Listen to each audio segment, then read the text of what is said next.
she's going to make my life hell, that she's going to yell at me in front of the kids, and that she's going to keep me up all night bugging me about this. She never ended up doing these things. I feel like she just can't stop making empty threats, I think because of her emotional dysregulation.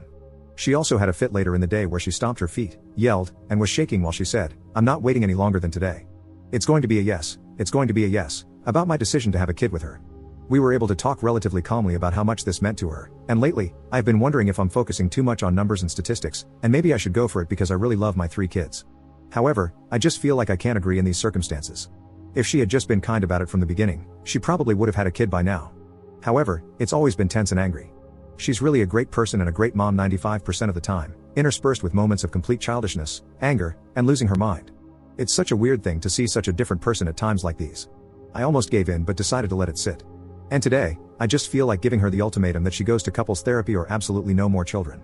She doesn't believe a therapist will help us at all, so she refuses. She says I don't love her enough or else I would see her suffering and give in.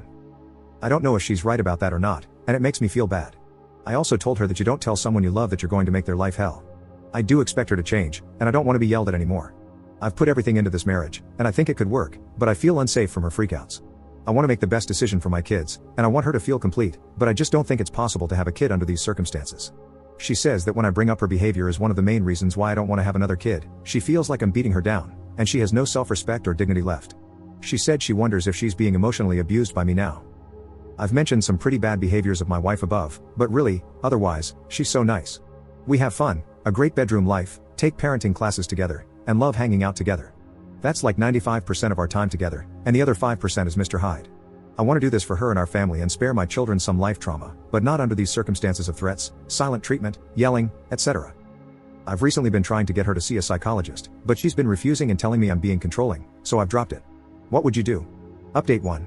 Hi everyone. First, I would like to say thank you to everyone who commented on my other post. I really appreciate it. It gave me the support I needed to stand firm. I spoke with my wife last night before bed and asked her if she is able to talk about what happened on Sunday. She said she didn't really want to, but agreed. I asked her if she had apologized to the kids for yelling at them and told them that it was wrong, and she said she had but needed to talk with them more, so she was going to do that the next day, as in today. Then I just told her that I love her and that I want us to grow old together and have a healthy and happy marriage. Afterward, I told her that some of her behavior yesterday was scary, and I think she might have something deeper going on. I asked her if she would consider calling her doctor and running some tests for postpartum or hormone levels. At this point, she just turned her head to the wall and wouldn't look at me. She said no, she's not willing to do that. I asked her if she would be willing to meet with someone else who might have different tools to help her. She, again, said no, she's not willing to do that, and that I was invading her privacy. At this point, I told her that I don't want to control her and that it's her choice, but there's no way I'm having another child until she gets well and healthy. I brought up the screaming, stomping feet, and threats that she gave me yesterday. She didn't acknowledge the behavior but told me, "We're done, this is broken. We can raise these kids together, act cordial, but we're done. We keep hurting each other, and we don't understand each other." I said that I would like to make things work, and maybe a couples therapist could help us communicate and understand each other better. She said that she doesn't want to see anyone about anything, and we're just done. I didn't mention divorce because you said in the past to never threaten with divorce again, but this is just how it is now. I didn't know what to say, so I just left it at that. This morning, she avoided looking at me and gave me one-word answers to things. There's no way I would be in a loveless marriage, and I know that's not good for the kids. I don't know exactly what to do, but my plan for now is to wait it out. How long, I don't know. I'll see if things change in a week or two. One thing is for sure, though, I'm not having a kid in these circumstances, and I'm not budging on that.